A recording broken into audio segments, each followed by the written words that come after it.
like to invite the children to come forward. Whoa, see some you are. And your shoes even sparkle. Wow. Now, if I had done what Dr. Mack did, which was to carry that baby effortlessly up and down the aisle, that baby would have been screaming by the time I had it back, because I'm not real good at carrying children. And you have a way that just amazes me. Good morning, Munchkins. Hello, children and guys. Hi, guys. Well, this morning I'd like us to name something that you know is there, but you can't see it. What is something that's there that you can't see? Yeah. God. Oh, wow. Yeah. Yes. Pardon me? Same thing, God. Okay. Whoa, those are really profound answers right off the bat. How about air? Can we see air? No. Can we see the love of our grandparents or our parents? Can we see love? Kind of, but not completely. Can you see laughter? Can you see laughter? Well, you can kind of see somebody laughing, but it's kind of hard to see laughter. Now I'm going to ask you to do something really, really difficult. Okay? I want you guys to all jump up. Okay?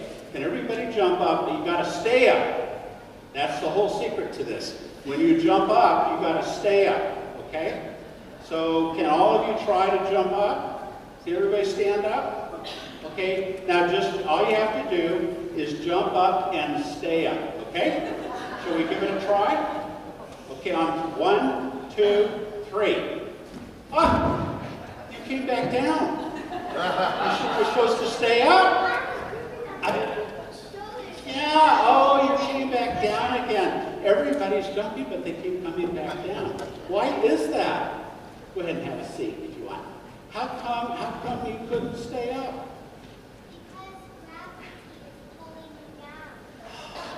You were hearing that? Gravity is pulling you down. How old are you, Ruby? Oh, boy, you guys are amazing. Wow. Yeah, gravity. Can we see gravity? But we know it's there, don't we? Lifting, yes. Okay, so Jesus asks us to have what in our lives? What does Jesus ask us to have in our lives? Yes, Susan? Love, absolutely. Peace, love and peace. Boy, these guys who are their parents? Yes. Joy. Yeah. Faith. Yeah. All those things. So is faith something we can see? No. But we know it's there, don't we? We know it's there. And what would be an example of faith? Somebody said it earlier. These two guys. God, right? God? Who else is part of our faith life? Yeah. The Holy Spirit. Wow. You guys are amazing. Can we see heaven? Heaven, can we see it? No? Oh my goodness. Did you guys hear that? I said heaven, she said, no, but you can feel it. That's amazing. You guys are awesome. Flat out awesome. I'm just astonished. So some of the most important things in life are things we can't see with our eyes, but we know that they're there. Lots of things. Okay? Shall we pray? And you know what? We're going to let these guys behind me pray with us. Is that okay with you guys? Okay. So let's pray. Wonderful God, be with each of us. We are so glad that you love us. You sent your Son, Jesus, for us. We can't see him, but we know he is with us. Amen. Thank you all for being just so bright today. Off to your classes. There's a lot, yeah. Ruby is explaining to me the concept of gravity.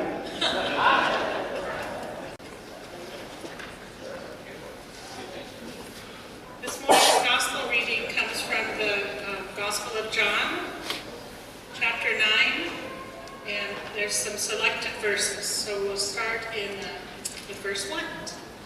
And if you'd like to follow along, it's on page 102 in the Pew Bible. As he walked along, he saw a man blind from birth. His disciples asked him, "Rabbi, who sinned, that this man or his parents, that he was born blind?" Jesus answered, "Neither this man or his parents sinned. He was born blind so that God's works might be revealed in him. We must work the works of him who sent me while it is day. Night is coming when no one can work. As long as I am in the world, I am the light of the world." When he had said this, he spat on the ground and made mud with his saliva, and spread the mud on the man's eyes, saying, "Go wash in the pool of Siloam," which means sent. Then he went and washed and came back and was able to see. The neighbors and those who had been with him before the beggar asked, "Is this not the man who used to sit and beg?" Some were saying, "It is he." Others were saying, "No, but it's someone like him." He kept saying, "I am the man." But they kept asking him, "Then how are your eyes opened?" He answered, "The man called Jesus made mud, spread it on my eyes, and said to me, 'Go to Siloam and wash.' And when I went and washed, I received my sight." And they said to him, "Where is he?" And he said, "I do not know." Moving over to verse 35.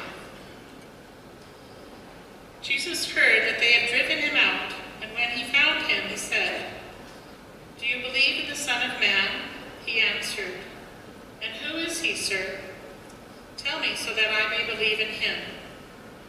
Jesus said to him, "I have seen him, and the one speaking with you is he." He said, "Lord, I believe," and he worshipped him. And Jesus said, "I came into the world for judgment, so that those who do not see may see, and those who do see may become blind." Some of the Pharisees near him said, "Surely we are not blind, are we?" Jesus said to them, "If you were blind, you would not have sinned. But now you say, 'We see.' Your sin remains." This is the word of the Lord. Thanks be to God. Did you all catch that first verse of the gospel reading?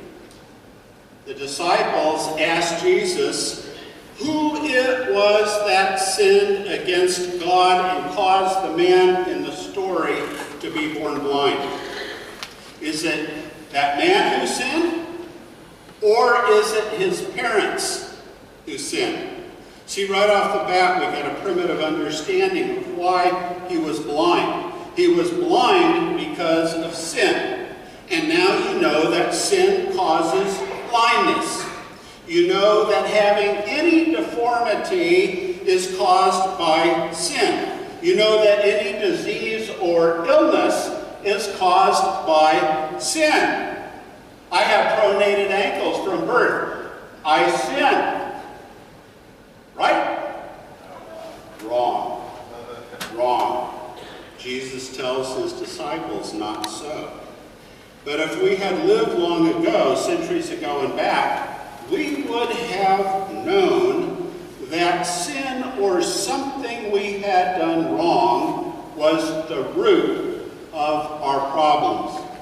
I suppose if you had been hit by a chariot on a dusty road outside of Jerusalem and you had suffered infirmity because of that, you would have done some sin. You would have committed some wrong.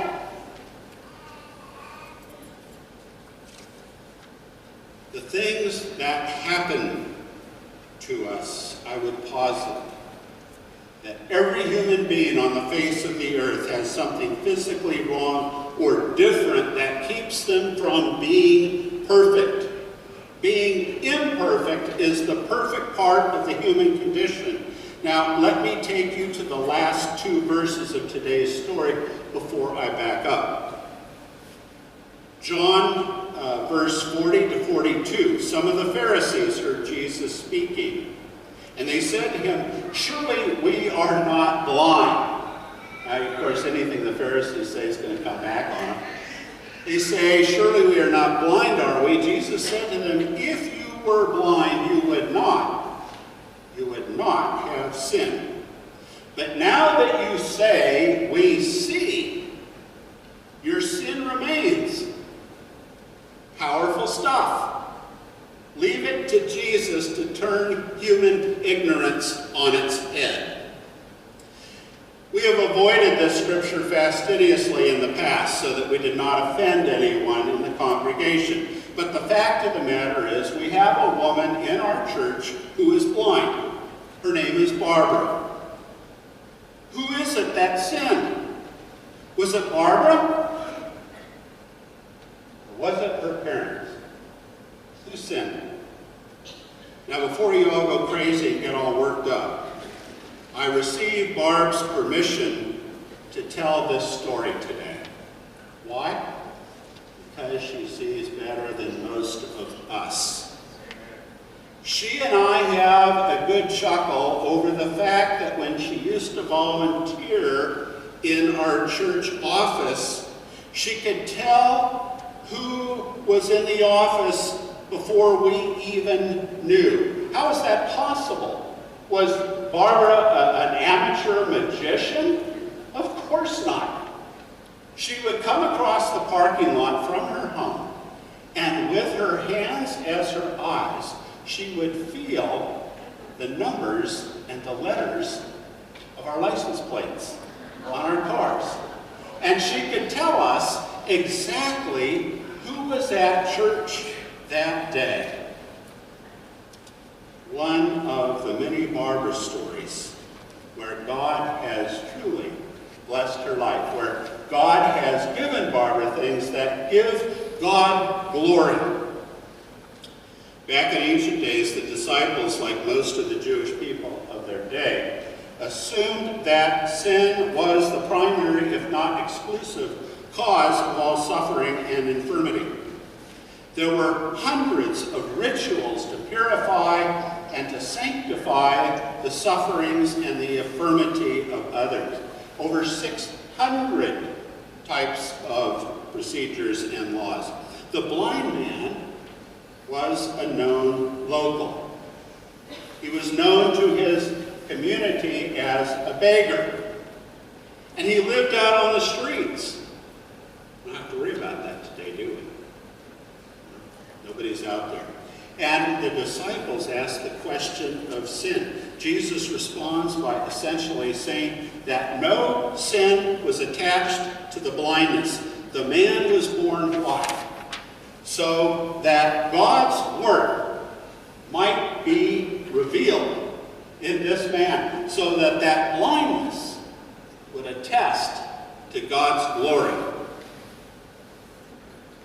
And Jesus then ends this section of the story by saying, "I am the light of the world."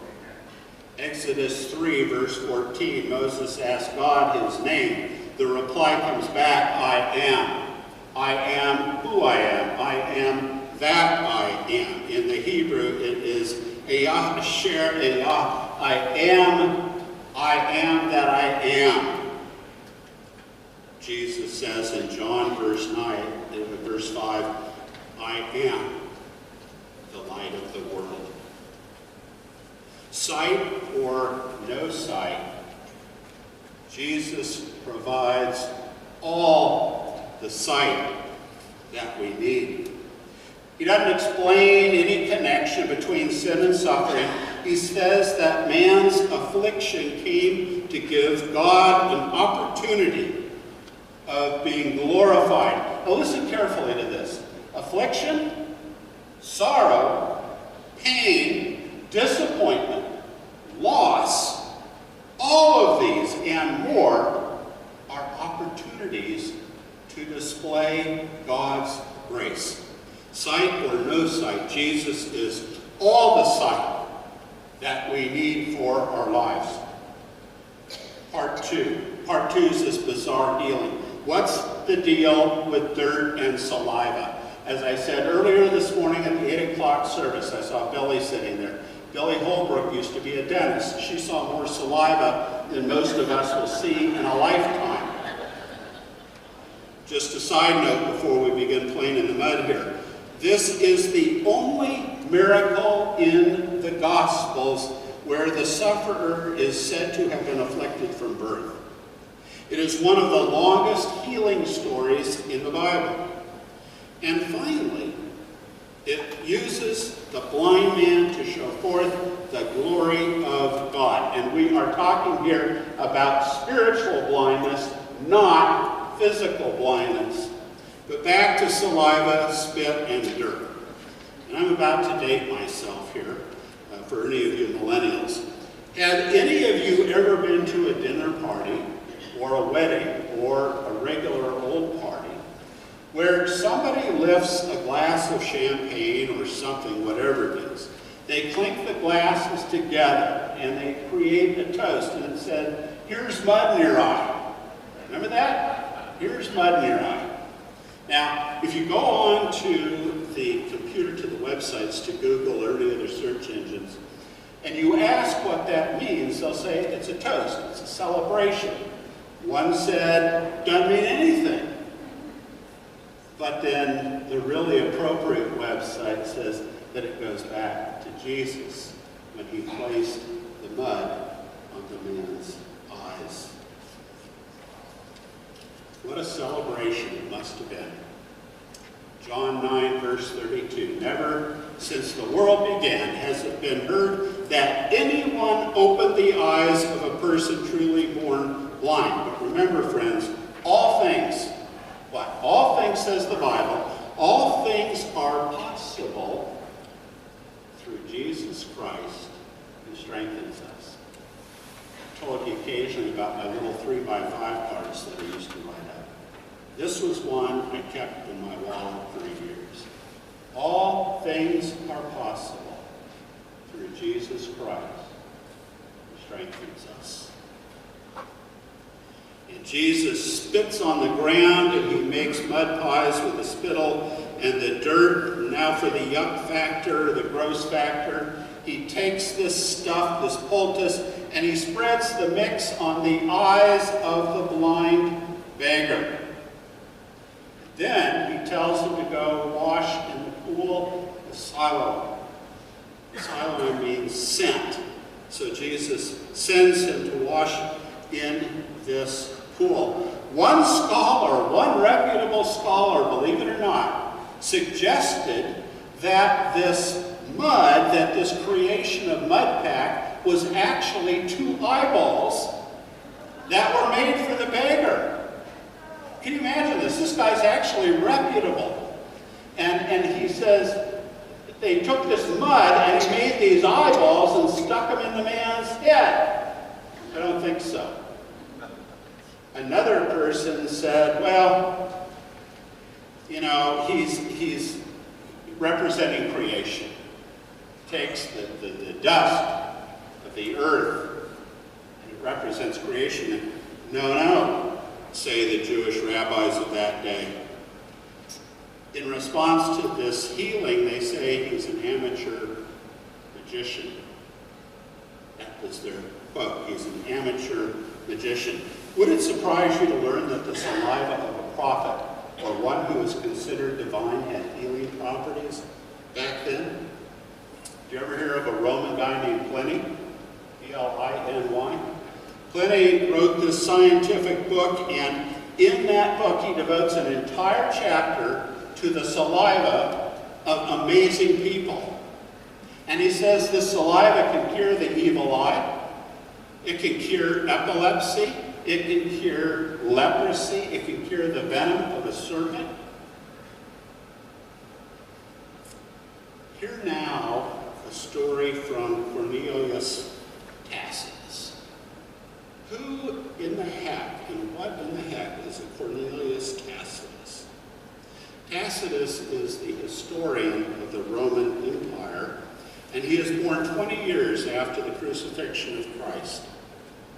So I want you to listen carefully to the story and see if you hear any similarities to our story today. This is Tacitus from his work called The Histories, Book 4, Chapter 81, if you're ever interested. One day, one of the common people of Alexandria, well known for his blindness, threw himself at the emperor's knees and implored him with groans to heal his infirmity. This he did by the advice of the god Serapis, whom the nation worships more than any other divinity. Tacitus continues, and I quote, "He begged Emperor Vespasian to wet his cheeks and eyes with his spit, or his saliva. Another with a diseased hand asked the same exact thing. Vespasian ridiculed them, but they persisted. If the eyes and the hand were healed, Vespasian reasoned, it would glorify him, the emperor, and if not, the condition of the two men would revert back to them. The failure would be on them." Vespasian, supposing that all things were possible for his good fortune and glory, and with the expectation of the multitude and of the bystanders, spit into his hand, and he rubbed the eyes of the blind man, and he rubbed the hand of the man who had the deformity of the hand, and the limbs and the eye were restored, and people went out and attested to these facts. Sound familiar? The man in Jesus' story goes to wash in the pool of Siloam, yet another fulfillment of Jewish purity and ritual laws. John concludes the second part of the story with the astonishment of the neighbors. The man comes back. He now sees. They know him as blind. The neighbors are astonished. And then John, the Gospel of John, moves on to the final part of the story, its purpose. We have a prelude to the story, we have the healing, and now the purpose. As good literary form has it, Jesus begins this section by getting ready to tear apart the Pharisees. You should know by now that anything in the Bible that has to do with Pharisees, Jesus is going to be there and he's going to tear them apart. And he does. The man washed in the waters of Siloam is asked to account for himself because the Pharisees don't believe he was blind from birth. So who do they call in to testify? They call in Mom and Dad. Mom and Dad come in. Pharisees say, Mom and Dad, was this guy blind from birth? Yep, he was. They tell their truth, and then they turn it back to their grown son. It's amazing that God could be glorified through something that was not beautiful or perfect. Christ says, don't blame the mother, don't blame the father, or this man, because there is no sin. There is no blame. Jesus says, I'm going to use brokenness for my glory. I'm going to use emptiness for my glory. I'm going to use those in need for my glory. I'm going to use those who are in poverty and those who are outcast for my glory. I'm going to use all these things for my glory. And Jesus says, I'm going to use this man's blindness for my glory. glory. The power of God incarnate, the love of God for his people. You heard the little children this morning talk about the love of God. And it is the love of God for his people. Watch the blind man confound the experts of the law. There's a whole passage in there in John 9 that you didn't get to hear this morning, but it's really a dialogue between the Pharisees and the man, and they are absolutely convinced that this man is still tricking them. You know what Jesus does? Jesus takes those who have elevated themselves up high and mighty, and he brings them down, and he elevates those who are low in all of his ministry, in his entire ministry, and he elevates them up high. The high shall be brought low, the low shall be brought high. And then Jesus turns to the man and says, "You're too holy for these Pharisees. You're too good for these experts of the law. Do you believe in the Son of Man?" The man says, "Yes, Lord, I believe." Friends, faith is the belief in things not seen. And grace is the blinding power of God for salvation. Jesus said, "I came into this world for judgment, so that those who do not see may see, and those who do see may become blind. Lo, I tell you a mystery. In a moment, in the twinkling of an eye, we will all be changed." God calls us to reach in and to reach out, to be faithful and faith-filled servants of an eternal kingdom. And how does he do it? Jesus does it with amazing mud, amazing saliva, and blinding grace. It's our Savior.